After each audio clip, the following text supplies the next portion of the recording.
Good morning. Okay, I think we are going to get started.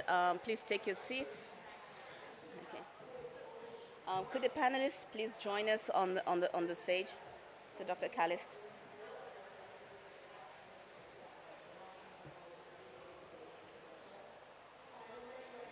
Okay, so good morning and welcome to to this event and to this day when we're going to focus on blue foods. My name is Angela Chirakalhauga. I am the Executive Vice President for Impact at the Environmental Defense Fund. Just to kick us started, I want to share a few remarks on this issue that we're going to talk about today and its importance in the bigger context of climate action. Now, we know that climate change is already affecting food production around the world, and it's reducing food accessibility, and that climate impacts will worsen considerably in the next 10 to 20 years. To ensure that we can feed and nourish the world, our only option is to transform the food systems so that they're resilient, just, and sustainable. And as we seek to facilitate this transition, it is critical that we include all components of the system. This means ensuring that sustainable and efficient use of fresh water throughout our food production systems, and it means thinking beyond agriculture to include food from the lakes, rivers, and oceans. Now, both of these topics have been overlooked and undervalued as the world has begun to consider food systems, and we can no longer afford to ignore these crucial components. And the reason is as follows. Blue foods provide about 3 billion people with more than 20% of their animal protein. 1 out of 5 people are dependent on blue foods as the source of vital micronutrients such as vitamin A, vitamin B12, calcium, which are of course all not easily replaced. These essential micronutrients, sorry about that.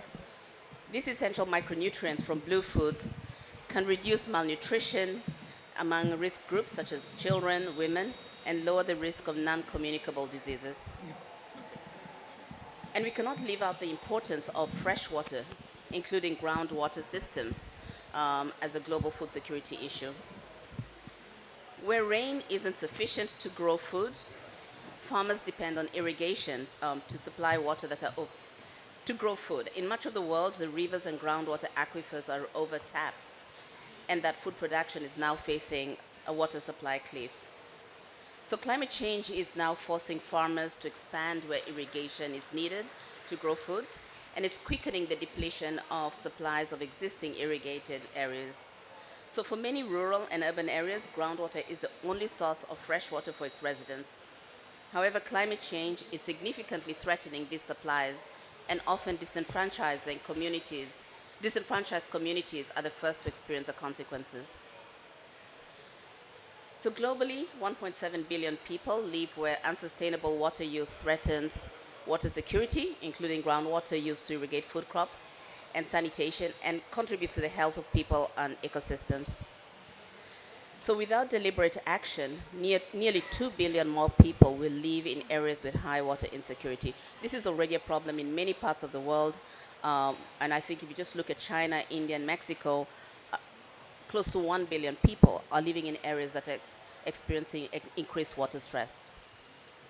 So despite both water and blue foods' unique value and interconnectedness with the terrestrial food systems, they're often left out of food system analysis, the discussions, the policies, and the investments. The team showed me figures that I think are pretty daunting. Currently, about 3% of climate finance is allocated to food within the current NDCs. And of that, only 3%, a tiny fraction, is allocated to blue foods. So in addition, blue foods have been underrepresented in international development funding priorities. And if you look at the World Bank funding since the 60s, since 1968 to 2018, only about 1.8%, that's the average of the total funding that has gone towards that has been allocated to agriculture. So as of 2020, funding for water, sanitation, and hygiene accounts for just 1.6%. So the situation is serious. If we're to be able to sustain communities around the world, to ensure food security, and to unlock the potential of food, blue foods in particular, a lot more effort needs to be put in. Now, you didn't come here to listen to me. We have got excellent speakers on the panel. So let me first turn to our first keynote, Dr. Shankutala Tilsted, who is the 2021 World Food Prize laureate and research program leader for value chains and nutrition at World Fish. She has a career that spans over 25 years, and in this area, she's responsible for groundbreaking research, critical insights, and landmark innovations in developing holistic, nutrition-sensitive approaches to aquaculture and food systems. So let me hand over to you, Dr. Tilsted.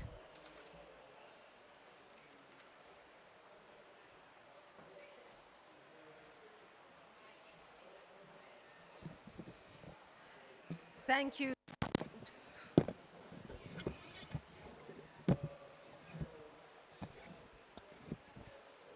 Thank you so much, Angela.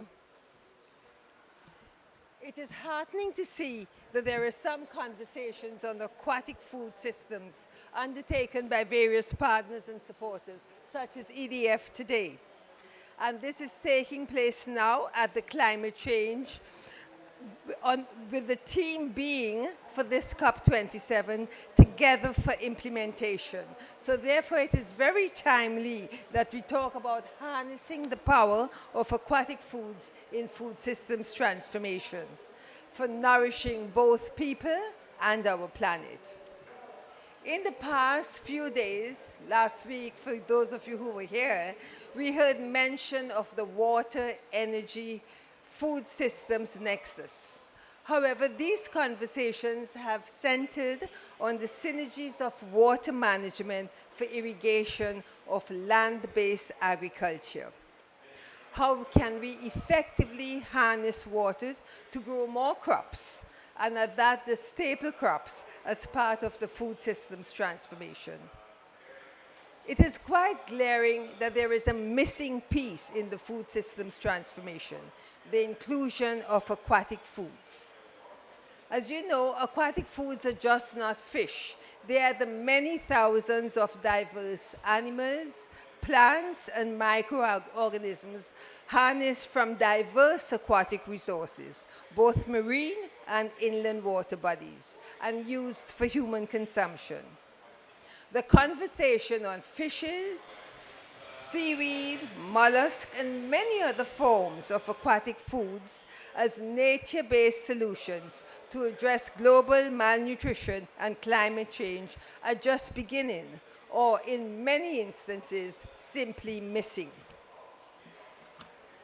Aquatic foods have multiple contributions, as Angela has reminded us, to both people and our planet. It's consumed by almost 3 billion people worldwide, and these are diverse aquatic foods, just not a few fish species. And they supply multiple highly bioavailable micronutrients, minerals, vitamins, essential fatty acids, as well as protein. It's not just a protein food. And therefore, it is extremely important for growth, development, and cognition in children, and therefore important for the development and the capital of this generation, future generations, and for national development. Aquatic food systems also provide jobs and income opportunities for over 800 million people. Half of these are women, and most of these live in low and middle-income countries. These include also small-scale artisanal fisheries, and these artisanal fisheries belong to communities which are very vulnerable to climate change. So aquatic food systems must adhere to relevant guidelines We have quite a few of these guidelines from the Committee on World Food Security and proper management practices, which many are working with, also World Fishing, the CGIR, to be able to use these solutions to rehabilitate and restore degraded ecosystems while preserving biodiversity. The question is, how can we translate these benefits and ideas into actions on the ground and in waters?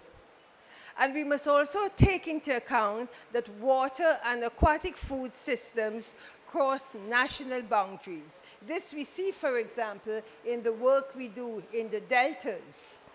And thus, as we shape policies and actions plan at national levels to include aquatic foods, we must also consider transboundary agendas.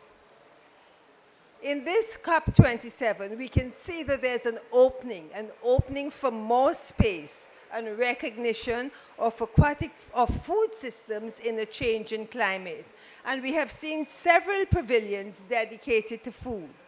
And therefore, we have a very good opportunity to build on this momentum and ensure that diverse aquatic foods are included as nature-based solutions for climate-resilient and climate-smart food systems. Thank you so much.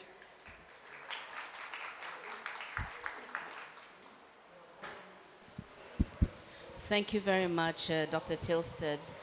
And thank you very much for highlighting the fact that we have an opportunity here at this COP that we really must take. I'd like to now turn to our next speaker, Henry Ovink, who is the first special envoy for international water affairs for the Kingdom of the Netherlands. He, as an ambassador for water, he was the first special envoy in 2015. And in that role, he's responsible for advocating for water awareness around the world, focusing on building institutional capacity and coalitions among governments, multilateral organizations, NGOs, and the private sector to address how the world can come together to address the pressing needs around water and help initiate transformative interventions. So over to you, Special Envoy. Thank you so much. Shall I do it from here? Yeah, okay.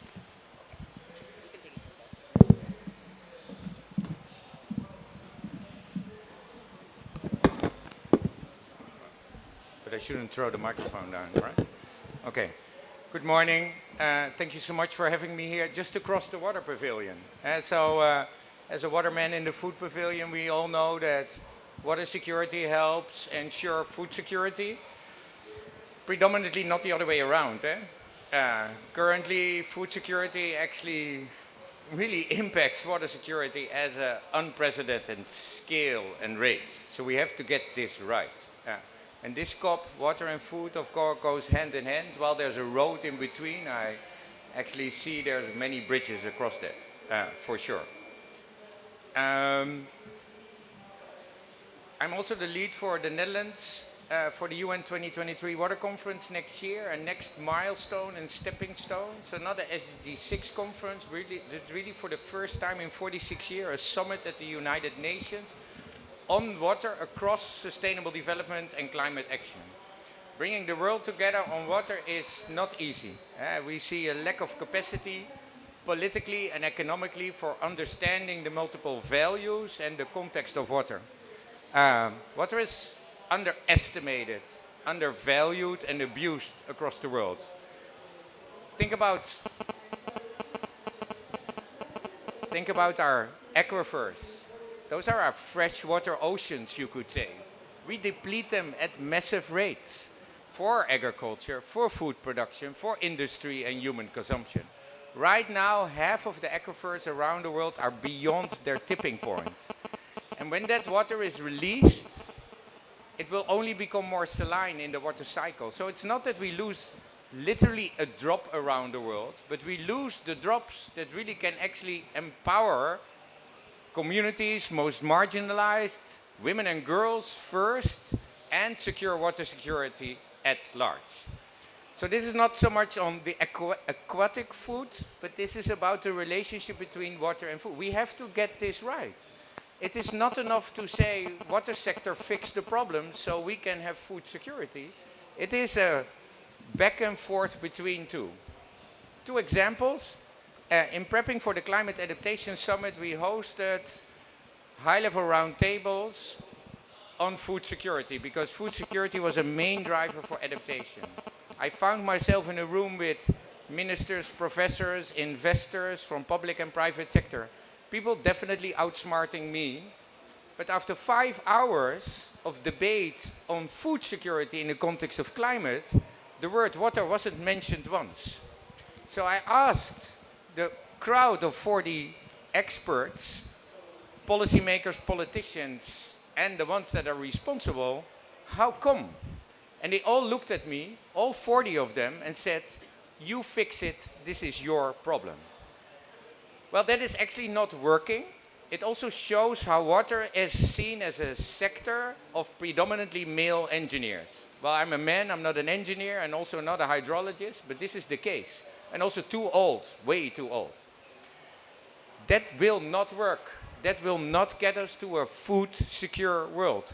We have to embrace water and get the politics and the economics of water right to ensure that we can drive climate, food security, health, inequalities, and ensure that the world is more equitable, more sustainable, and more resilient.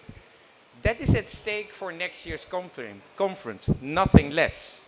But we know water is homeless at the UN. There is no home, there's no system, there's nothing to count on.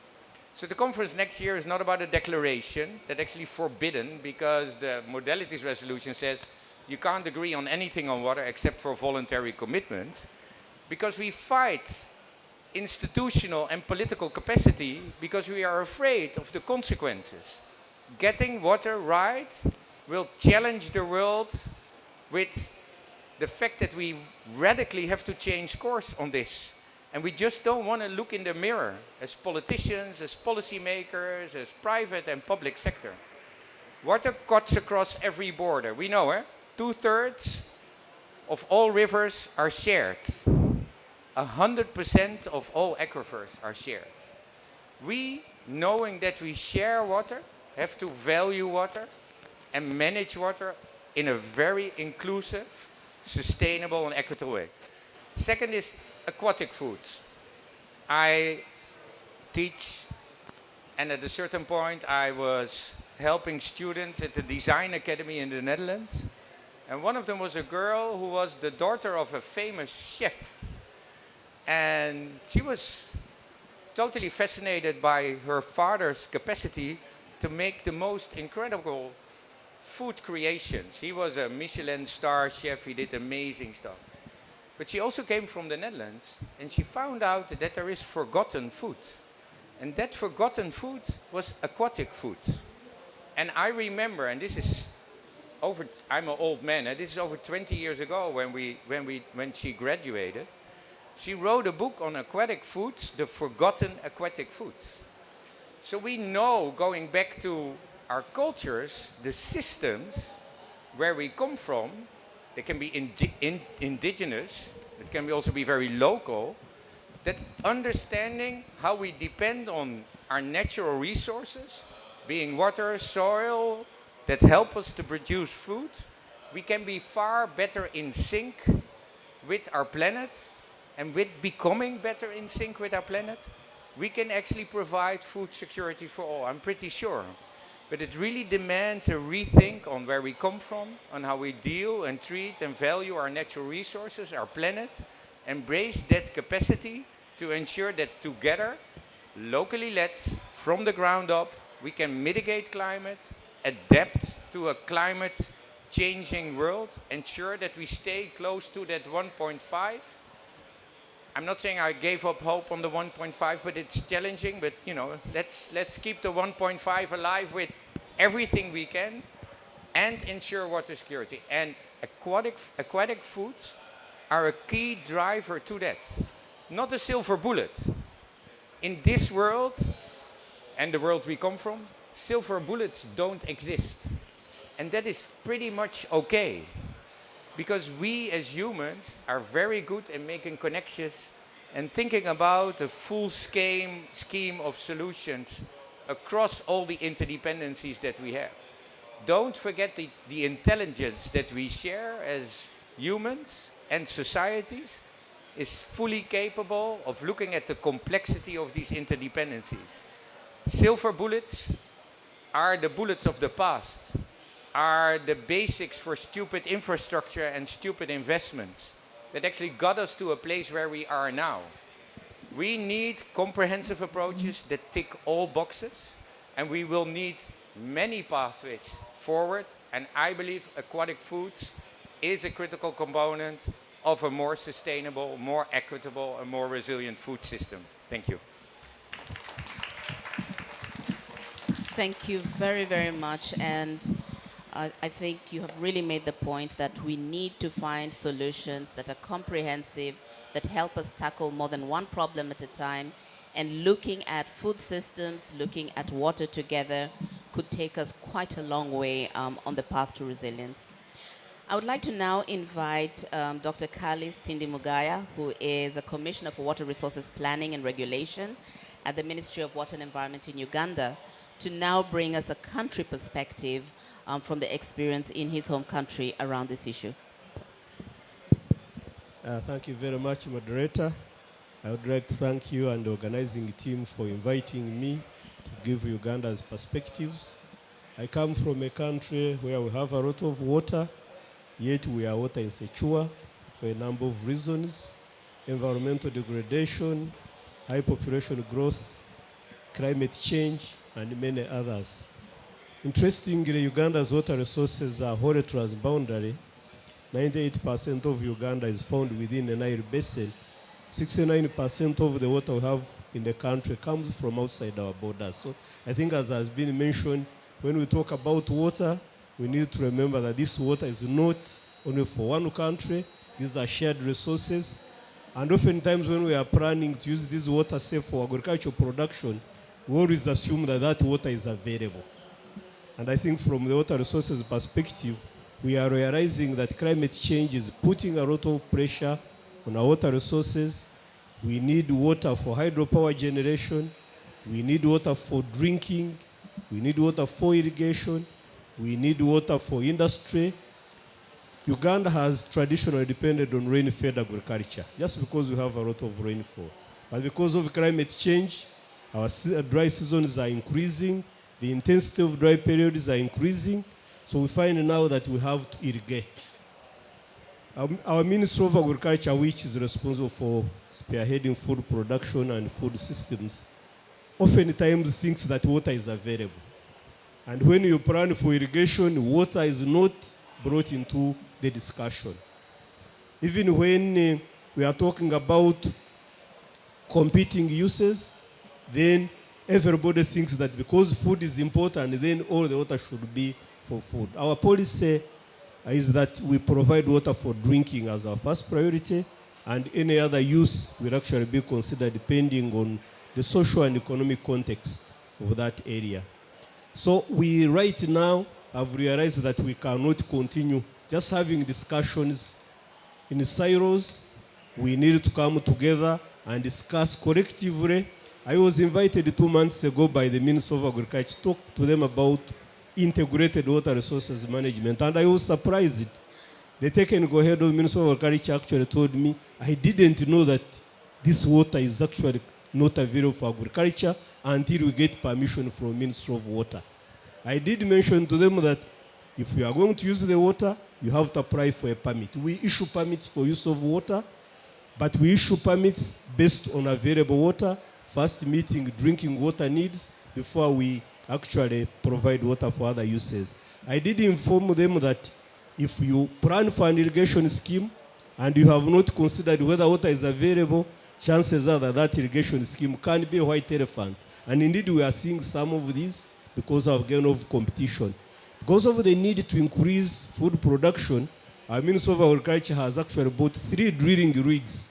They want to start drilling boreholes. And I did tell them that you want to drill, you think water is just available for irrigation, I told them you have to apply for a drilling license because my ministry issues drilling licenses. And all of this was news to them. So actually I told them it's high time that you actually move out of your comfort zones and come together, come closer to those, because you cannot talk about agricultural production without water. Again, irrigation is about bringing water to crops. If there is no water, you cannot talk about irrigation. Again, when you talk about aquatic food systems and foods, again, without water, you cannot talk about aquatic foods. Even when the quality of water is poor, then obviously, for example, the fish, you have had a lot of fish dying because the quality of water is poor. So again, we need an integrated approach to planning, development, and management of water and related resources. And I think Henk already mentioned that it's not just about water, it's also about ecosystems. That's why in our work in water resources management, we are looking at wetlands, we are looking at forests, the mountain areas, so that we protect them so that the water is available. So our challenge, I think, which we need to address is water going to be available to sustain our food systems, considering that the water is needed for other uses. Right now in Uganda, we depend on hydropower. And the hydropower schemes are attracting a lot of private sector. By the time you reach, all hydropower sites have been actually licensed. And once water is committed, then it is not available for any other use, although hydropower is non-consumptive. So I must say that we cannot continue having discussions on sustainable food systems without bringing water into the discussion. More so now that climate change is manifest more in the water environment, too little water, too much water, too dirty water, and the teams, those working within the space of food production and food systems, need to come up and discuss with us. And for us, we feel that the catchment-based approach, which we have been spearheading over the last 10 years, where we bring all the stakeholders together to talk about the resource, how much is used and how much can we take advantage of it in the future, is the way to go. We bring the private sector, the civil society, the cultural institutions, government agencies to think together and plan together, and we feed through that approach, food systems will be sustainable. Thank you very much.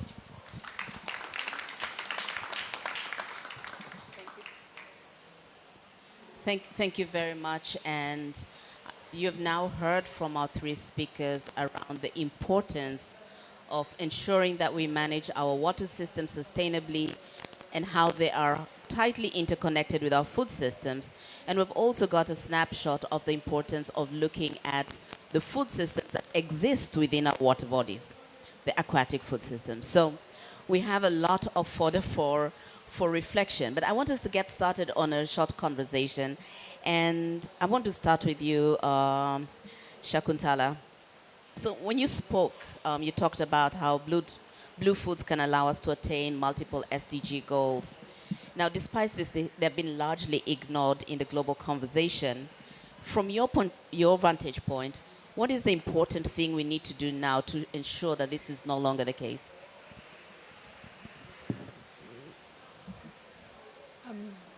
Angela, before I answer that, let me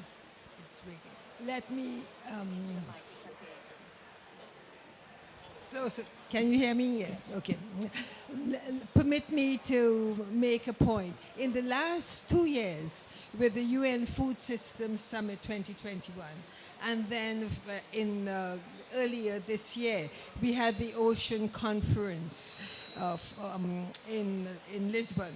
And now we have COP27. So we have had 3 really important worldwide platforms. And it has been very refreshing to see the integration of food systems, water, and climate over these three platforms. And I do think that it's important that we keep this integration and we work further with it. At the UN Food Systems Summit, one of the solutions of many, but one of the solutions that some of us worked hard on including is food-based dietary guidelines at national level. And went further to ensure that these food-based dietary guidelines are sustainable. And also, we can move even further with water, because in many of the most progressive food-based dietary guidelines, the first principle is water for drinking, water for cooking foods, and water for washing hands. So these three platforms that have come in the succession of just 2 years really gives us an opportunity to move forward. Thank you very much. Hank, you articulated that climate change is going to make the situation worse than it already is. And the accessibility of fresh water continues to be a challenge in many parts of the world. Are there ways we can address water usage in food systems to ensure that we have a sufficient supply in the face of climate change? Yes, that's the shortest answer perhaps we got in this scope. But I'm happy to explain a bit. And to your point, Food Systems Summit, Oceans Conference, the COP now, we have the Biodiversity, CBD, coming up, Montreal, and then the Water Summit next year, so that makes it 5. And we need them all because, I must say, it was very tough to get water on the agenda of the Food Systems Summit, and we totally failed. Read the outcome document, the word water is not mentioned once. So talking about food security in the context of food systems, just forgetting about its critical resource, that without it, well, forget about food at all, being it fresh or salt.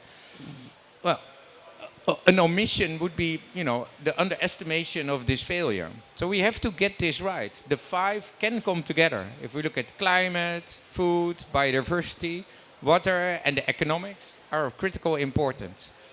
And then, yes, there are many ways forward that we see in the context of how to address water scarcity, water security, for food security. I'm an optimist by birth, from a mother activist and a father engineer. They would have, I think if they're not capable because they're not with me at all, but if they would have known where we are here now, my mother would have kicked my ass, for sure. Get onto it. You're not moving as a world.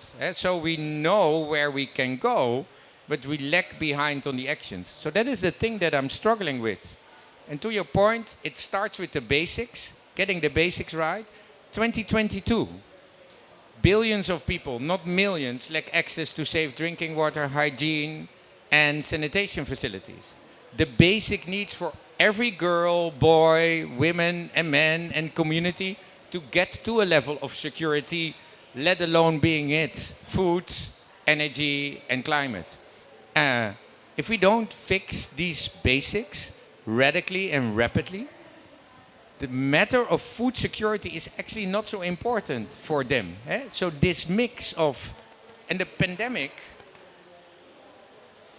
cynically speaking, was like an amazing campaign for wash. We said, wash your hands. Our mothers, fathers, brothers, sisters, bosses, colleagues, presidents, kings, queens, princesses across the world. It didn't change anything on water security for the most vulnerable, the most marginalized. Still women and girls walk the wells every day for hours at the risk of being raped or dying along the way, can't go to school, lag behind in education. And so we have to get the fundamental basics right. On top of that foundation, many opportunities for food security. Right now, agriculture is drinking away 70, 80, in some parts of the world, 90% of water. It's not necessary. We can get to water security in a very sound way. There are many ways forward how we can make better use of water, reuse, reduce, and recycle. And actually, that brings you to my last point. That is the amazing part. If you think about water as a source for food, you think about it as a source. Ban Ki-moon always said as a source for life, but I would say as a source for collaboration and partnerships. Because everybody needs that drop. And we can share it if we work together from the ground up. Those solutions really will drive food security and energy security and resiliency and economic security ensuring opportunities for everyone in society. So food security and the connection between water and food are a basic opportunity to get these fundamentals right, and if we look at the Sustainable Development Goals, get us closer to where we set the target. So I'm optimistic that we can, for sure, especially when we are with us. So let's expand ourselves out to ensure that we all do better. Thank you. Thank you very much. You've mentioned a lot about the last 2 years. These have been almost a watershed for the debate around food, around water. I want to ask a very tough question to Callis, and this is going to be the last question. And if you can be brief in your response, how then do we take all that talk and actually walk the talk? How do we bring it down to ensure that we're bringing water and our food systems together, water and our agriculture together? What would be, in very few words, your advice to intermediate from these global conversations to the farmer on the ground, to the consumer on the ground? Thank you very much. Very interesting. First of all, we need to note that the ordinary person on the ground wants to survive. Doesn't care whether you are coming from the food systems angle, the water angle, the ecosystem. All he wants or she wants is a service. And I think we need to bring this discussion to the ground so that we bring all of those farmers, all those civil society organizations, private sector, to start talking amongst themselves and realize that these things are interconnected. And we're already seeing this on the ground. We are changing the way people think about water, food, energy, ecosystem by bringing them together because we are targeting the same people. So the coordinated planning, the coordinated development, following a catchment, because water doesn't follow administrative boundaries. Thank you. Thank you very much. So I hope you were all listening very carefully, because he has just given you your homework. It's we're taking this message to the ground, to the people and the consumers and the farmers and everyone else who's affected. So thank you very much to the panelists. This has been a very exciting snapshot of things to come. We have a very engaging program for the rest of the day, where we're going to talk a lot more about blue food diversity, climate smart agriculture, water, bringing all these issues together. Now, before we part, Ambassador Peter Thompson of Fiji, who is also the UN Special Envoy for Oceans, charged with maintaining the momentum for action to conserve and sustainably use ocean resources, was unable to join us today. But of course, he did not want to miss this event. So he has sent us a message in a video which is going to be shown to you at this moment. So thank you very much. Please stay and listen to the message in his video. And please stay for the rest of the day, because there is a lot more to come. Thank you. Excellencies, ladies and gentlemen, greetings to all, and thank you for granting me this opportunity to address you today. At the outset, I remind that we do not live in ordinary times. The Secretary General of the United Nations has declared a red alert for humanity. Climate change now severely affecting land and ocean ecosystems around the world, and cataclysmic planetary consequences predicted by science if we continue along our current path. When you examine the growing complexities facing world food supplies, as we did at the UN Food Systems Summit this year in Rome and New York, it's clear that transformed aquatic food systems emerge as a prime element of future food security for humanity.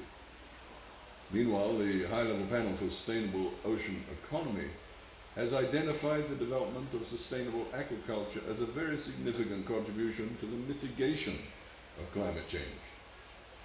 In the UNFCCC's work, we have now adopted a secure place for ocean issues in recognition of the ocean climate nexus's important role in meeting the planet's mounting climate change challenges. Beyond that nexus is the fact that over half the oxygen produced in the planet's biosphere is produced in the ocean. But the ocean does not only fill our lungs, it also fills our stomachs.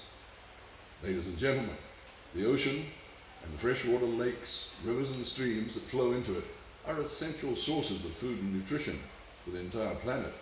In fact, that is too often taken for granted or forgotten.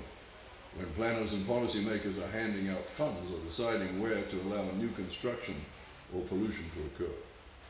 So it's critical that we raise the profile of aquatic foods, or blue foods, and protect the well-being of the waters in which they live. With SDG 14 being the least funded of all SDGs, the Sustainable Development Goals, it's apparent that aquatic foods and ecosystems have fallen off the radar of many who plan and budget for the world's food security and nutrition needs. Common sense dictates we need to change that. For 3.3 billion people, aquatic foods provide at least 20% of their intake of animal protein. And in the tropics and many small island states, that number reaches above 50%. And it's not just protein, it's key vitamins and minerals, vital for infants and nursing mothers, for which fish, shellfish, and seaweed are excellent sources. I like to highlight the benefits of seaweed as a standout aquatic food. It's highly nutritious and has very light carbon footprints, maybe even negative ones. Women often have a lead in harvesting it, and it's often a small business start. Plus, as my granddaughter Rose will tell you from her daily intake, it's delicious. Fisheries and aquaculture, while vital to our food supply, depend on a healthy ocean. And like agriculture, they are vulnerable to the effects of climate change. Shifts in the abundance of fish and where they are found have already occurred as a result of changing conditions. So we need to act swiftly to improve management, especially in the tropics, protect food security, and protect fishing communities. We know how to do this, and in so saying, I point you in the direction of FAO's Blue Transformation Roadmap. What we need is the political will and the funding to back up that roadmap. Investments now in climate resilient fisheries management will help secure our blue food supply for tomorrow. We need to invest today in building sustainable agriculture for tomorrow's growing population, particularly in locations such as the African continent, where there is potential for a paradigm shift in protein production from well-planned, sustainable aquaculture. How we choose to feed ourselves will determine our carbon footprint and our destiny. And I have no doubt that moving at scale to sustainably harvested and cultivated aquatic blue foods will be a key element of that destiny. I wish you a fruitful interaction in today's consideration of this vital topic, and I thank you for your kind attention.